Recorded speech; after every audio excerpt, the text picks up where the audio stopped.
Okay, so we want to make sure that we've got images properly sized for good SEO. If the images are too big, it takes longer to load, it slows our page down, and that's bad for SEO.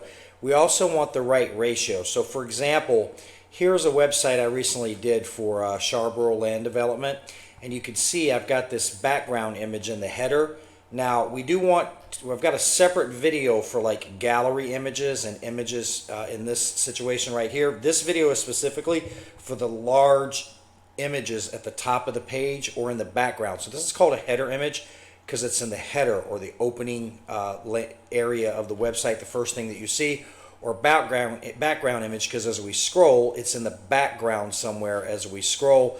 So you can see that in this particular header for Scarborough, my header image slash background image is a picture of their sign. So I have that same image right here.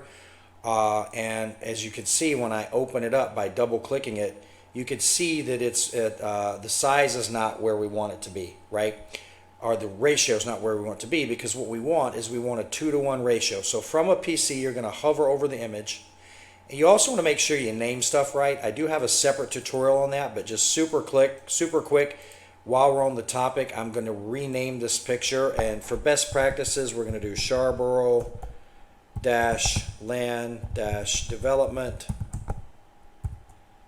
Company sign.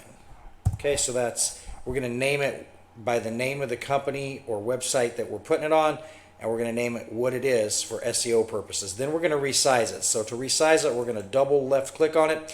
That's going to open it up. Now, anybody on a PC is going to have this software. This is the default software for editing pictures.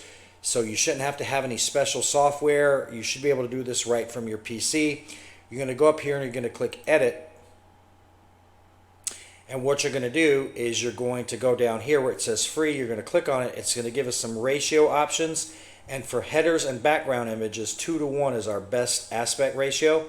So you can see when I did that, it sort of cut the sign off as it zoomed in.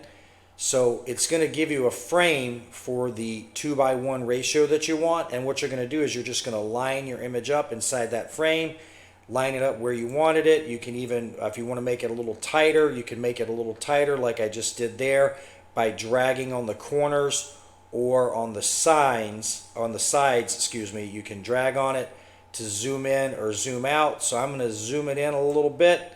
I'm going to line my picture up. So then what you do is you could click on the picture on the inside and it moves around inside your frame.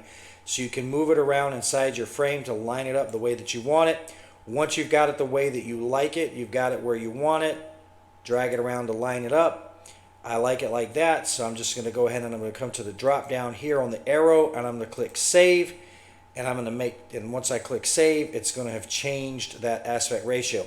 Now you'll notice down here that the size is 1350 by 675. That's a good size.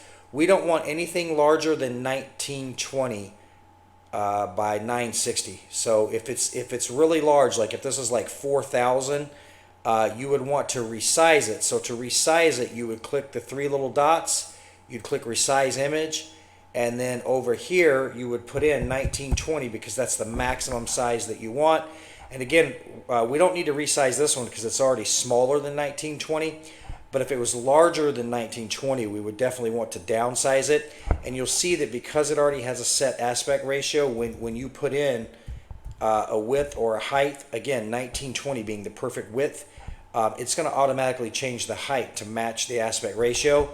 And then if you click Save, it's going to ask you where you want to save it, and when you click Save again, it's going to ask you if you want to replace it, and you're going to say yes. And now I've changed the size of that picture to the perfect size for background and header images, which is 1920 by 960. So again, if we reopen this, we'll see that it's now a 1920 by 960 image. However, again, I don't recommend upsizing it like I just did. You would want to downsize it if it's larger, or leave it the same at the right aspect ratio if it's any smaller than 1920 pixels wide.